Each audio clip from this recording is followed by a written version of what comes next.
All right, that was the senior design 1 scenes. Now we're moving into senior design 2. These teams have already completed their first semester and are finishing up their projects. This presentation is echolocation for visually impaired with mobile device.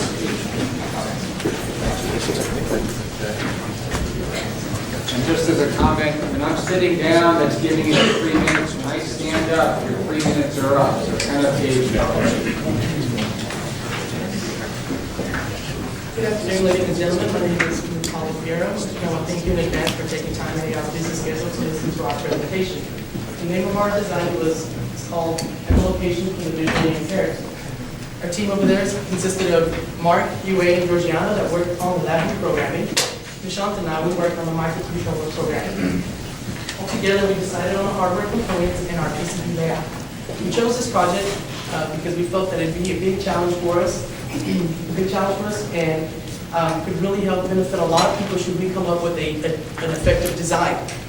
To tackle this engineering problem, we basically mimic what a bat does in its environment to be able to locate an object with its minimal visibility.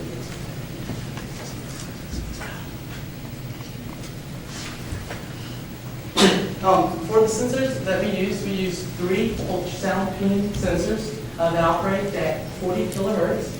At this particular frequency range, the sound is inaudible to human ear. Each sensor emits a sound wave and at the same time creates a pulse width that the distance is determined by the time that it takes the pulse to hit an object and reflect back. The pulse is then analyzed by our microcontroller.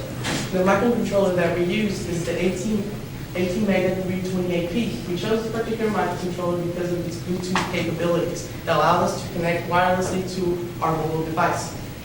The microcontroller takes the data from the ultrasound sensor and converts the distance in centimeters and inches. We had to program the microcontroller using C coding to analyze the data from the ultrasound sensors and the accelerometer. We use the accelerometer to control the on and off state of our sensors. Next, what we had to do is find a way to take the stream of characters and convert it in a way that the user would be able to understand the distance. For that, we used, our mobile device that we used was a Windows-based Dell PDA. We created a LabVIEW program that would take the stream of characters and convert the data into integers. Then internal algorithms and Boolean logic were used to control the data flow that would give the user the ability to decide whether they wanted to hear an audible tone or if they wanted to hear a voice-guided prompt and warning them of an object in their path. Lastly, we feel that our design would be a lot more effective than what's currently used because C&I dogs can cost up to $70,000 to purchase. A walking stick is only able to convey information at a singular point, whereas our design has a dimensional effect to it. In the future, we would like to integrate our device with other mobile platforms such as Android and Apple's operating system. Most cell phones nowadays also have embedded GPS and AGPS systems, which would allow our device to integrate seamlessly with it to help location guidance along with the active sensors that we have.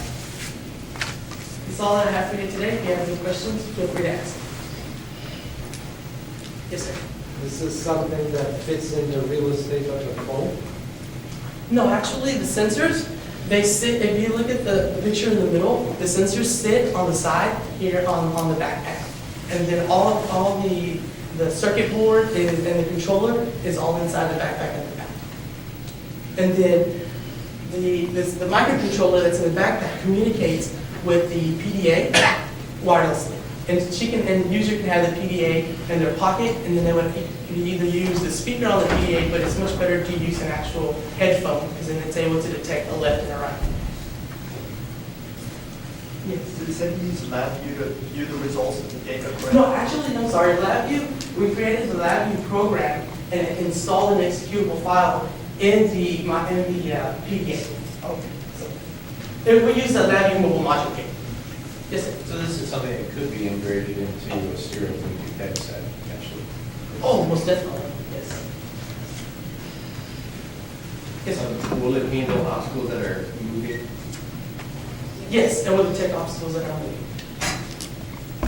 What was the biggest thing that you would change if you could go back now to the beginning of senior design 1 and redo your 2-semester project? What was the one thing that you would change? Either you wasted time or it wasn't as successful as you wanted it to? Could have started Or the there process. was a weak team member that you wanted to. Go ahead, Mark. We could have started the process of getting the IRB to test it with actually visually impaired people, because at the start of this semester, we found out that would take too long to.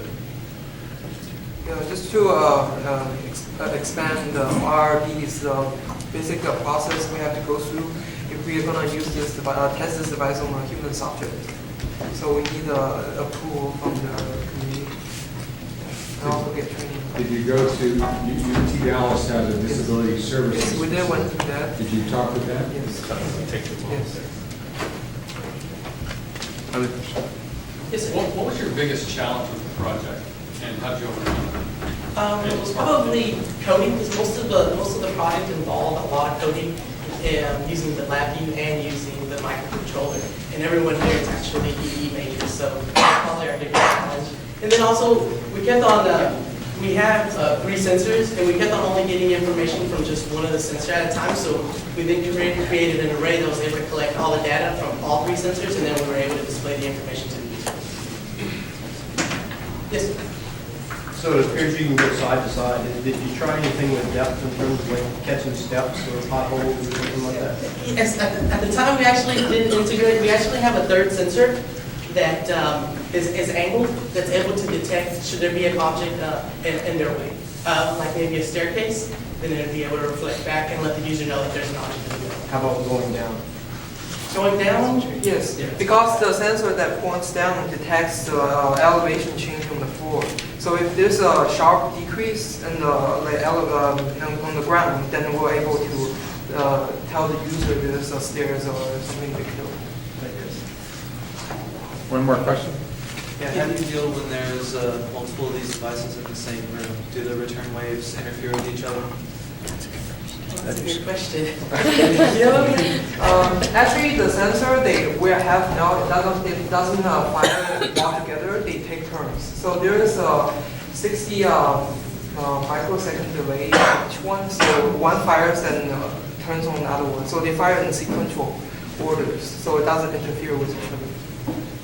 Yes, the timing is very small, so the interval will be very small. So if there are multiples in the room, they can. And also we implement the some kind of averaging filter in the LabVIEW program to filter out the extreme impulse that cause the interference. So we shouldn't have any problem. Averaging. Thank you very much.